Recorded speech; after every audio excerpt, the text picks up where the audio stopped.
put more thought into, like, do you have, like, why would you choose me? If those are the 10 reasons why you choose me, who else in the world have those 10 reasons too? Am I one of a million, or am I one of one? So if I'm one of one, and those are the exact things you need, I don't care if you love me or not, you would have no choice but to stay with me. You don't, like, So you're talking about like partners being like a puzzle piece, basically. Like it won't fit unless you're made for the other. Like it won't work unless you're made for the other. yeah, like if you're made for the other, you feel a lot more secure. That I think you attach love to all of those commitments and all of those things. I look at them separately. I look at what can bring, what's the strongest indicator, what kind of scenario am I in that will indicate to me that the other person will be loyal, will be committed, will be all of these things. Sure. Yeah, I think like from a security point of view. And the other person saying I love you or not is nowhere on that list of affecting the outcome. Yeah. So like obviously this is an ongoing topic. This is not just the one topic that we're gonna leave this episode with, but same goes for how like me and security.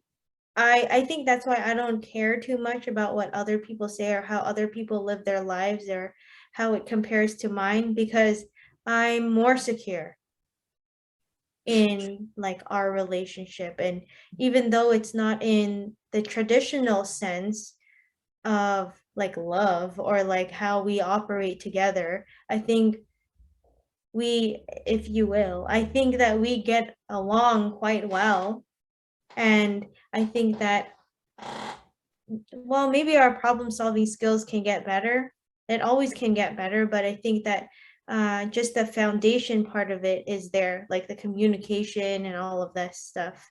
So I don't know. I don't feel like insecure. I think I feel most secure, especially with how you think and how you think so differently of things.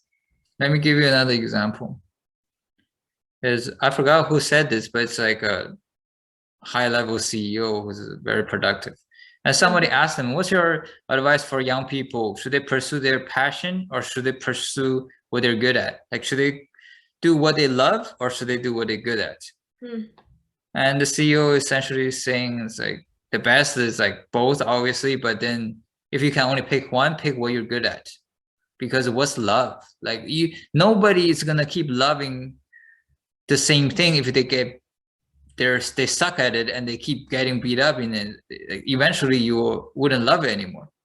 Maybe you can stick to it for 3 years, 5 years, 10 years, but almost nobody can keep doing the things they suck at for 50 years, 60 years or whatever. So, but if you do something you're good at, when you're good at it, you naturally will develop passion for it. Because you do something, you're doing better than others, you feel better about yourself, and you do it with ease and smoothness and all of these things, and eventually you end up not necessarily like loving it to the your favorite thing in the world, but to some extent, anything you're good at, you're gonna love to some extent. So that's basically him saying, don't go work on what you love based on the feeling that you love it. A better indicator of what you will love is whether you're good at it. And that's what I'm saying with a relationship is like whether you're good at loving that person. What do you mean in a relationship? Well, it doesn't mean that you're good at loving, but what I'm saying is you shouldn't pick someone as a life partner because you love them. It's irrelevant. I definitely didn't pick you because I love you off the bat. You're #1 asshole in What my the life. fuck? Let me just put that out there, okay? I'm intrigued by you and I admire you as a human being and how smart you are. Which wanted, which got me to be more like into you, I guess. So definitely that's not a reason why I am with you. But Which for makes it the difficult sometimes because you are a pure asshole, whoa, might I add. that's a separate issue for a different day. Yeah. But for the example though, what I mean The is classiest asshole though that I know. Just putting out there again.